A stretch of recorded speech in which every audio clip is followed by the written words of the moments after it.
Joining us now, co-host of Red Eye, Andy Levy, and correspondent for the Greg Gutfeld Show, former Miss New York USA, Joanne Nosuchinsky.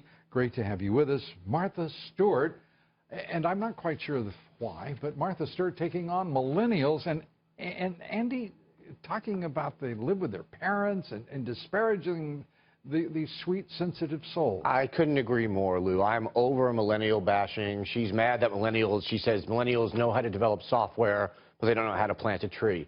I'm sure she knows how to plant a tree, but doesn't know how to develop software. So then she says, it's a generational thing. Yeah, she says, I got married at 19 and I immediately got an apartment and fixed it up. I was very proud of everything I did. That's great. And only 44 years later, she was in prison. Well constructed and so admirably impartial. Thank you. That's what I do.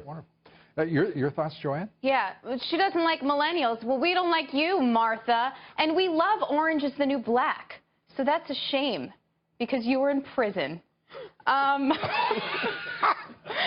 but she You guys are tough tonight. She wants us to grow tomato plants on our terrace. Yeah, a terrace in New York City would cost me an organ on the black market. So unless she wants to fund that terrace for me, it's not going to happen. Well, moving from Martha, who I think you've dispensed with quite handily, as well as the millennials, is it Lena Dunham? Lena, I think it is, saying, well, a supporter, a star of Girls, calling for guns to be removed from posters for the upcoming Jason Bourne movie. Not everything is a show. No. I'm learning. Sometimes it's a movie. Dunham also siding with students from her alma mater, the highly conservative Oberlin College, who say that sushi being served, I love this, sushi being served in the dining hall is cultural appropriation. It's awful.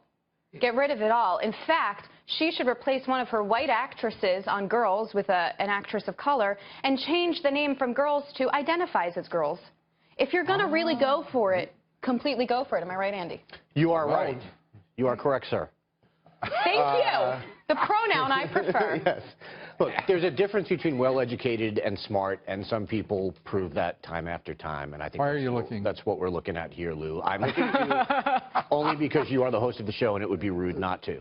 But look, imagine if, thank you for that exculpation. Yes. Imagine if the Oberlin dining hall only served "quote-unquote" American food. Yeah. Imagine the outrage if that were the case. Maize. Yeah.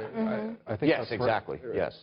And those meal plans cost a lot of money. Yeah. Like, you should get your money's worth by sampling food from around the world. Means. I mean, the same thing could be applied to Mexican food, to Southern food, to you name it, Tex-Mex. I mean, it gets a little more involved in that. Italian, sure, Scandinavian, eel. I like that idea. Never mind. I got lost in food. You would never believe it looking at me that I would be fascinated by food, right?